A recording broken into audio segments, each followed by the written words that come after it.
அப்ப நீங்க புதுவிதமா ஜாக்கெட் தப்பீங்களா? ஆமா, நீங்க எல்லாம் ஜாக்கெட் கொக்கி தானே வச்சிருக்கீங்க, நான் ஜிப்பே வச்சு தப்பேன். கலட்டுறதுக்கு சிரமமே இருக்காது. எனக்கு ஜன்னல் வச்சு தைச்சு தருவீங்களா? ஜன்னல் என்ன, பெரிய கதவே வச்சு தச்சு கொடுப்பேன். காத்தோட்டமா இருக்கும். இப்படி உட்காருமா.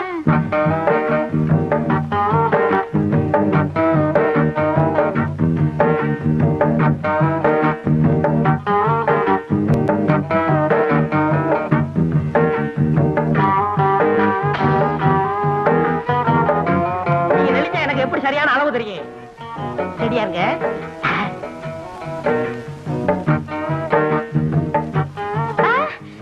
அங்க பாருங்க, ஒருத்தன் நம்மளையே முறைச்சு முறைச்சு பாக்குறான். கொஞ்சம் இரு, என் முதுகு மீறி எவன் உன்னை பார்க்க முடியும்னு பாக்குறேன். நீ மட்டும் சொல்லு, அவன் கைய கால உடைக்கட்டுமா? வேணாம். ஆமா, இதுக்கு முன்னாடி நான் உங்களை எங்கேயோ பாத்துருக்கேன்.